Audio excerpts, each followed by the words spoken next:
Hello ಆರೋಗ್ಯ ಪ್ರಿಯರೇ, ನಮ್ಮ ಮನೆಯಲ್ಲಿ ಉಪಯೋಗಿಸ್ತಾ ಇರುವಂತ ಅವಲಕ್ಕಿಯಿಂದ ಬರುವ ಪ್ರಯೋಜನಗಳು. ಅವಲಕ್ಕಿಯಲ್ಲಿ ಎ, B1, B3, ಸಿ ಮತ್ತು ಫೋಲಿಕ್ ಆಸಿಡ್ ತರದ ವಿಟಮಿನ್ಸ್ ಪುಷ್ಕಳವಾಗಿರುತ್ತೆ.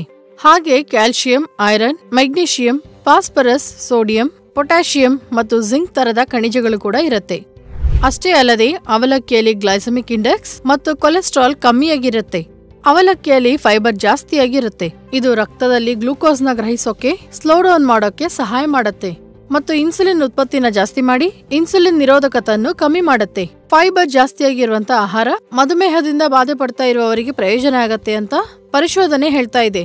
ಅವಲಕ್ಕಿಯಲ್ಲಿ ಪ್ರೋಬಯೋಟಿಕ್ ಇರುತ್ತೆ. ಇದು ನಮ್ ಕರುಳಿನ ಆರೋಗ್ಯಕ್ಕೆ ಒಳ್ಳೇದು. ಅವಲಕ್ಕಿ ತುಂಬಾ ಈಸಿಯಾಗಿ ಡೈಜೆಸ್ಟ್ ಆಗುತ್ತೆ. ಅದರಿಂದ ಜೀರ್ಣ ಸಮಸ್ಯೆ, ಹೊಟ್ಟೆ ಉಬ್ಬೋದಂತ ಸಮಸ್ಯೆವನ್ನು ಇದೆಲ್ಲ ಕೊಡಲ್ಲ.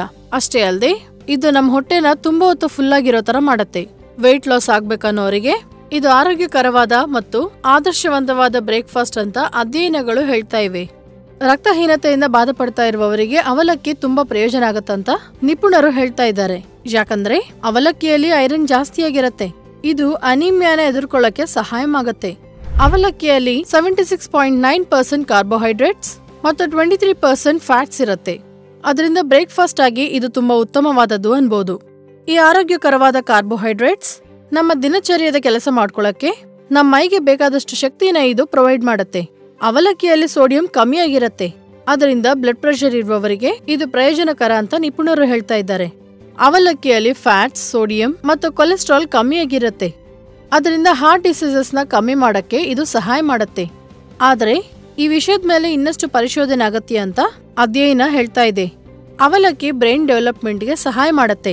ಯಾಕಂದ್ರೆ ಇದರಲ್ಲಿ ವಿಟಮಿನ್ ಬಿ ಪುಷ್ಕಳವಾಗಿ ಇರುತ್ತೆ. ಇದು ನಮ್ ಬ್ರೈನ್ ನಲ್ಲಿ ನ್ಯೂರಾನ್ಸ್ ಫಾರ್ಮ್ ಆಗಕ್ಕೆ ಮತ್ತು ಅದನ್ನು ಸರಿಯಾಗಿ ನೋಡ್ಕೊಳ್ಳಕ್ಕೆ ಇದು ಸಹಾಯ ಮಾಡುತ್ತೆ. ಅಷ್ಟೇ ಅಲ್ಲದೆ ಇದರಲ್ಲಿ ಇರುವಂತ ಆಂಟಿ ಆಕ್ಸಿಡೆಂಟ್ಸ್ ಬ್ರೈನ್ ನ ಆಕ್ಸೀಕರಣ ಸ್ಟ್ರೆಸ್ ಇಂದ ಆಗುವಂತ ನಷ್ಟವನ್ನು ತೊಲಗಿಸುತ್ತೆ ಮತ್ತು ಜ್ಞಾಪಕ ಶಕ್ತಿನ ಇಂಪ್ರೂವ್ ಮಾಡುತ್ತೆ. ನಿಮಗ್ ಗೊತ್ತಿದೆಯಾ, ಅವಲಕ್ಕಿ ಕೇಶ ಸೌಂದರ್ಯಕ್ಕೂ ಕೆಲ್ಸಕ್ ಬರುತ್ತಂತೆ. ಯಾಕಂದ್ರೆ ಇದರಲ್ಲಿ ಪ್ರೋಟೀನ್ಸ್ ಮತ್ತು ಆಂಟಿ ಆಕ್ಸಿಡೆಂಟ್ಸ್ ಪುಷ್ಕಳವಾಗಿ ಇರುತ್ತೆ. ಇದು ಸ್ಕ್ಯಾಲ್ಪ್ ಮೇಲೆ ಹೊಸ ಹೇರ್ ಫಾಲಿಕಲ್ಸ್ ಫಾರ್ಮ್ ಆಗಕ್ಕೆ ಮತ್ತು ಡ್ಯಾಮೇಜ್ ಆದ ಫಾಲಿಕಲ್ಸ್ ನ ರಿಪೇರ್ ಮಾಡಕ್ಕೆ ಸಹಾಯ ಮಾಡುತ್ತೆ. ನಮಗ್ ಗೊತ್ತಿದ್ದ ತರಾನೇ ಯಾವ ಆಹಾರ ಆದ್ರೂ ಜಾಸ್ತಿಯಾಗಿ ತಗೊಳ್ಳೋದು ಉತ್ತಮ ಅಲ್ಲ.